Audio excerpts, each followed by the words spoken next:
So I'm going to play for you a conversation between Vivek Chibber and this guy named Adam Conover. I don't really know much about Adam Conover. I just know who Vivek Chibber is, and I just feel I know like who he's Adam so. Conover is. Oh, I love really? Adam Conover. Yeah. Yeah. Well, I just feel like Vivek just does such a beautiful job explaining, like, what happened after the 60s in terms of like the social versus economic problems in the country, and why what happened to the left, why the left just sucks now. Okay. Say that most of the left is nuts. What do you mean? Or I guess to get more specific about that, what are the problems that the left has culturally that prevent organization? Well, what happened, as you said, I would say by the late 70s, the left was smashed in the United States. And what do we mean by the left? We mean, if you're talking about a left, you can think about it in one of two ways. Historically, what the left has meant is some sort of organized presence, which can actually make an impact on the political scene, a party, trade unions, something like that, so that you actually can shift the political culture and the political agenda a little bit. So the left means some kind of organized presence. The second way you can talk about it is a kind of a vibe. Lefty intellectuals, the cultural sphere, individuals who have certain inclinations. Today, if there is a left in the U.S. at all, it's the latter. It's people who are kind of left inclined, hew to progressive values, and they're almost entirely located within the college educated scene, right? Mm-hmm. All right, so that's the left today. Well, what's happened is that once the left became primarily upwardly mobile professional people, they changed the content of what it means to be a leftist. Until the 70s, if you were on the left, it meant you were for the working class. You were for working people. Even if you were from the middle class, you directed your activities so that it would, in some way or form, through a variety of connections, in somewhere in that chain of connections, you would be helping the working class movement in some way, the anti-imperialist movement in some way. That was, once the working class organizations were destroyed, you just kind of had a middle class culture that became more and more inward looking rather than outward looking. Mm. And campuses became the main place where people on the left debated among themselves. Campuses had always been important, always. But that was where you came to the left to be sent out into unions or a party. Mm. It was the place where movement or leftism, in your life, you came to the left, but you didn't stay in the left in campus politics. You moved out. Right. What happened by the 80s was that was the only place where you found left politics. And so left politics came to reflect the culture of campuses, the culture of people in campuses. And a lot of that is just this crazy part. It's performative. You get point scoring for being the most ultra person in the room, the most intransigent. And since you are not disciplined by the reality of whether or not your tactics and your strategy are having a real effect in the world. It's hypothetical. Hypothetical and performative. Yeah. The coolness points come from being extreme. Mm-hmm. That this isn't far enough. I want to go further. This isn't enough. I want to do more. So the reality check of whether or not your ideas are being cashed out through real gains for people disappears. And what comes is point scoring in rhetorical debates and in performativity. So a kind of a extremism over time can take over. I'll tell you one, this is unpopular. The other reason it's kind of nuts is it attracted a lot of nutty people. Mm-hmm. When the left is driven to the margins, which is what happened in the 80s and 90s, it's no longer in the mainstream because the unions are gone, the party isn't there. And you're on campuses. So how do left organizations on campus attract upwardly mobile people? They're not going to attract them by saying, hey, join the working class. They attract them by saying, hey, are you unhappy? It's capitalism that's making you unhappy. Come to us. We'll figure out a way. So the people who come to and I can attest to this biographically because 90s when I was in the US, I saw this. The people who come are people who are just upwardly mobile, frustrated, middle-class people who think being on the left will give them more friends or deal with their pathologies or their neuroses, their unhappiness. So, the way I used to put it in the back was a broken left attracts broken people. Mhm. And that's what coming into the 2000s, that's where we were. Okay. So I don't know what your thoughts are on what he had to say. I saw you shake your head yes a few times. I'm curious what struck you there. So I think ultimately what struck me is I agree with what he's saying, right? Especially when you talk about the late 70s and 80s. And that's exactly the timeline of when I was doing the research, when we asked, hey, when did the Democrats, abandon Southerners and rural people? That is the exact timeline that I found.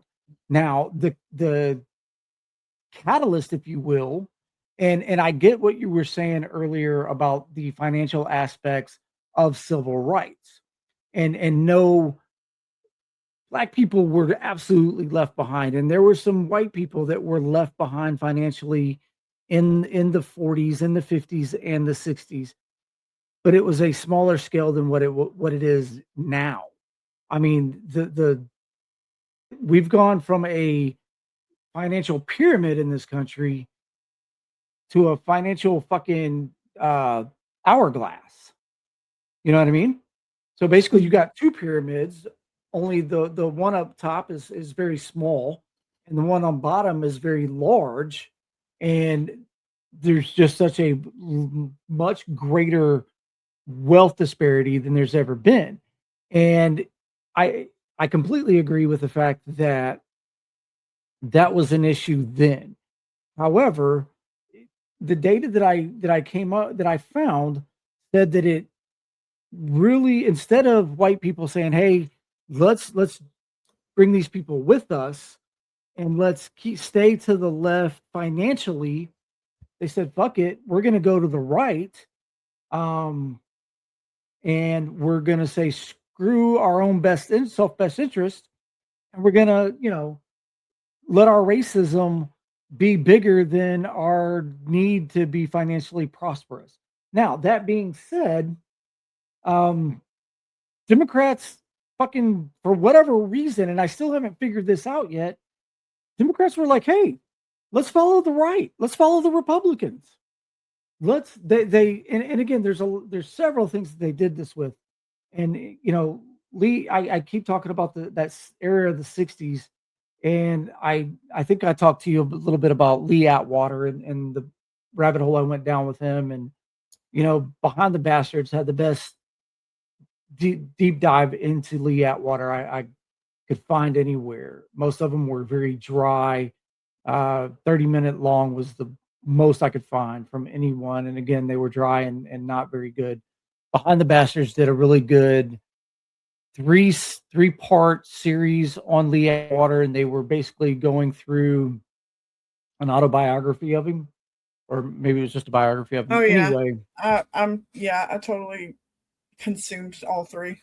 yeah, and the dude, and again, he did not create the Southern strategy, but he fucking fine-tuned it, and he fucking ran with that shit. And horrible story that the dude's got from his childhood. But for whatever reason, you come out of the civil rights movement, you've got Nixon and Lee Atwater coming into age with Reagan, and that whole fucking, looking at crime, being tough on crime. And it started with Nixon, the war on drugs, and then Reagan ran with that heavily, right? And that significantly impacted Black and brown people more than it ever thought about having an impact on white people. And by the way, I'm going to come back to this in a little while when we get to the wealth order of the episode. And then, Clinton and Biden doing the 3 strikes, you're out fucking thing, which was horrible. And Democrats just decided to be Republican light. instead of actually coming up with real policies that were going to help everybody, especially on the financial side. And I think this goes back to your point where they were like, hey, we can be part of this wealth class and just say we're fighting for these people and make it all about identity. And yet we can still ride the train to the top and pretend like we're helping the bottom. Yeah. And see, for me, this is where, you know, I think about like DEI and like what it literally means, which is diversity, equity, and inclusion, right? On the surface, it sounds great. Sounds wonderful. It really, you know, taps into the heartstrings of us empathetic folk who want to see, you know, fairness and all that stuff. But at the same time, you know, there's a difference between equality and equity, right? Oh, yeah, absolutely. And so like equality, as far as I've understood it over my years, is that equality is very much concerned with economic and political, you know, equality, right? And making sure that everybody is on the same level. And there was, you know, particularly in the halls of academia, the intellectual elites, they really kind of moved away from conversations about equality, like specifically as it pertains to like political equality, to a conversation about equity, which you have to like think deeply about that and understand that there's like an implicit like concession to capitalism there. It's almost like, well, we're no longer going to talk about the problems with capitalism and how it creates so much inequality. Instead, we're going to concede that capitalism has won. And instead, we're going to focus on equity, where it's no longer, now it's just about making sure that everybody has the same access and opportunity to a certain wealth class, right? Yeah. And so that's always been my issue with DEI. I just, and like, I remember like working in academia and it was all the roar. And oh my God, when I tell you, I was such a DEI cheerleader. I literally chaired projects on the diversity committee. So I was once that person. So I don't know why, but I get so like wrapped up in my fears of like people thinking that I'm racist because I'm no longer, like, I'm not there anymore. You know what I mean? Like, I used to be in that camp, but I'm not. DEI is just, it's all, you and I have talked in the past about how it affected me very personally, you know, in my own experiences, and how, I don't know. Do you think I should like speak on that? Like, should I talk about that? Yeah, talk about it. And if, you know, you can edit it out later if you don't like it. Yeah, that's true. So there's the equity component that I just talked about, but then there's the diversity and inclusion part too as well. And there were other letters added along the way, by the way, like access was later added to that acronym. But anyway, so for me personally, the way DEI impacted me as a white woman who I guess is a part of the LGBT community, it's not something I care. Like, I don't know. People probably think I have like some kind of like internal shame about it, but honestly, it's not that as much as it is, I just don't fucking care. Like, I don't care to let everyone know about my sexual orientation. I don't. It's not something that I care to lead with about myself. You know, I'd much rather people get to know me, Butterfly, the person, and if it comes up later on somehow down the way, whatever. But when it comes to like jobs and how it plays out in the professional world, I found myself being forced to talk about the fact that I'm in the LGBTQ camp just to have even a chance at getting my resume read if I wanted to apply to another job. What am I talking about? What I'm talking about is this thing called diversity statements. Now, it's been 3 years since I've been part of the academy, so I don't know if they're still doing it. I'm thinking probably not at this point. But while I was there, it became very fashionable as part of all the DEI initiatives to require that anybody, like new recruits, submit what they call a diversity statement, right? And basically, in addition to your resume and your references and your cover letter, you had to write a diversity statement that talked about how what you've done to, further diversity, equity, inclusion over the course of your career, or what your plans to do that would be at the institution, So right off the bat, you're forced into this situation that, like, for me as a white woman in a field that was like totally saturated by white women, when I went to apply for jobs at other institutions, I was competing against a lot of white women, but also, others who are not white and that sort of thing. And as somebody who worked on hiring committees, I can tell you that, yes, they meant it when they were looking at DEI, right? You were more likely to be picked if you were from a marginalized background, right? You were more likely to get your resume on the top, And so, like, for me, if I wanted to go work somewhere, I was forced into revealing my sexual orientation, because as a white woman, I'm, already seen to have all the benefits and all the privileges. And, do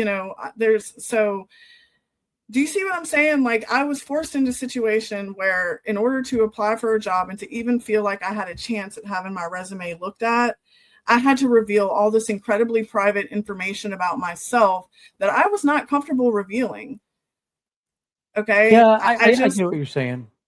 And so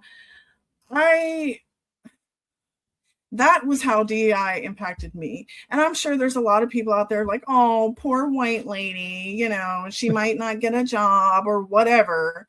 Fine, whatever. You're entitled to feel that way. But at the same time, I'm here to tell you, like, the whole thing is just ick. It's fucking gross. And I didn't like it. I didn't like being forced into, talking about my personal life. My goddamn sexual orientation is my business. Okay. I understand that, like, some people are super proud of their gayness and all that stuff. Great. I'm proud with you. I'm happy for you. And I'm all about it. But for me personally, I don't care. I don't consider that this, like, foundational part of my identity. I just don't. And, like, yes, it's a piece of me, but it's not the whole me. And I should have complete and total authority over when and how I disclose that information. I shouldn't feel like I'm in a situation to have to disclose that, or I'm not going to even get a look by a potential recruiter. Yeah, I get that and I understand it. And again, I did not go to college. I don't know the academia world at all. I mean, when I got out of high school, I was like, fuck this, I'm out of here, I'm never going back. But again, that's a whole nother conversation and story. But when I think about it, and again, I don't remember the large pond company that I work for having DEI anywhere in their handbook.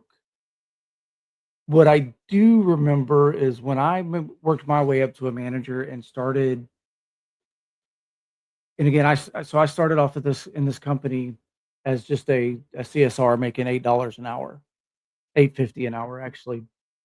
And when I worked my way up to the manager and started turning that store into one of the biggest stores in the Midwest region, and I became a mentor, I'd go out and I'd mentor other managers and talk to other managers. And then when I became a multi-unit manager, I was over 6 stores and had lots of conversation with managers. But one of the things I did personally when I became a manager was I looked around the room and I looked at my business and I said, I feel like, and again, I'm living in a capitalist society, so yes, I'm working as a capitalist. But the best way for me to represent my business the best and get the best out of out of my business for the company and myself and my employees was to make the staff that I had resemble the customer base that was coming in, right? And so my customer base was not an all white customer base. I had a large diversity of customers. So I made my staff very diverse. And this the company I worked for in the city I was in had 12 total stores. There were 9 right there in the main city, 3 that were um, in another city that was a little bit further away. We're in the same market. But anyway, there was 2 that were within they were less than 5 miles away from me. And I remember having a conversation with one of the other managers about his staff and hiring people. And he literally had an all white staff, and he finally hired someone who wasn't white. But before he did, we had a conversation about his hiring practices. And I remember him saying, "I don't see color." Okay, you don't see color, but yet you don't have anyone who's not white on your team. Your team does not reflect your customer base. And that was the way for several managers, right? So there's no diversity in your store. Now, is it right or wrong to hire based on diversity? I don't know. That's a whole nother conversation. What I do know is that at some point, if you could look back over, since I can remember these things being an issue, equal housing is a law for a reason. Equal opportunity is a law for a reason. Without those, you get systemic racism in systems that have major impacts on people's lives, including their ability to live and work. When I listen to your story, it reminds me of when I read Cenk Uyghur's book. I think it's Justice is Coming. And he talked about the pendulum swinging on issues like this a little too far one way or the other. And, the other side has to pull us back on things. And it sounds to me like we pulled, the pendulum might have swung a little too far one way on trying to be diverse. But when I think about that, I have to wonder, okay, were the applicants completely equal? Were the resumes identical? Would people be able to get promoted or take that position without it? Because I know in the past that people would absolutely be denied positions, be denied jobs strictly based on skin color, right? And I don't know what the right balance there is. I don't know. I guess that ultimately what I'm saying is until our system is completely changed and is no longer a patriarchal white supremacist system, things like that have to exist. Otherwise, you end up with the Pam Bondis and the Pete Hegseths of the world running these positions, Kash Patel's in these positions that they never should have been in, right? And Kash Patel is not a white guy. He identifies as white. Yeah. We'll see you in Valhalla, brother. But so I don't know if what I'm saying is making sense or if I'm actually getting a full thought here. It's just that I know it's very nuanced. I know that I know that our system is shitty and has been shitty for a long time. Yeah. I have two things that you triggered in my brain with that that commentary. On the note of Cenk Uygur, it's funny you mentioned how the pendulum swings too far back or too far the other way sometimes, because just a few nights ago I was watching TYT and they actually did a segment on this new study that just came out that showed, and don't quote me, I have a terrible memory. The broad point that I think they were trying to get across is that, yes, the pendulum has swung too far the other way, because a study just came out demonstrating that white men are now being discriminated against when it comes to hiring practices. And so I did not go look at the study. I have not, dug any deeper than, just hearing what they had to say. And I, without reading the study or knowing where it came from or anything like that, I can say that, yes, it only makes sense that at some point it's going to have a negative impact if there's not a more, if something isn't done to sort of anonymize, I guess, hiring practices. And this brings me to my next point, which is that, I think it's possible for us. I feel like the answer to this problem when it comes to hiring is there. Like, there's a way to solve the problem, and it's just, it hasn't been done. It would be, a huge change to how things are done. But surely there's got to be a way in 2025 to anonymize the hiring practice, like of, especially when it comes to like the initial part of like, submitting your application, resume, and all that stuff, where I don't know, let's say you feed it into a software system or whatever that company is using to, collect applications, right? For that software to assign a number to the person submitting, right? And so basically what the hiring manager only sees is the actual like resume and cover letter or whatever. They don't see a name. They don't see any identifying information. They just see the actual record of the person applying, right? So I just feel like there are ways to go about having blind submission processes, and those are the things we should be talking about, not, DEI or, making sure we meet quotas on this or that, I just, there are ways to make it fair, I think, without such emphasis on identity, in the process. But yeah, that's just my 2 cents on that.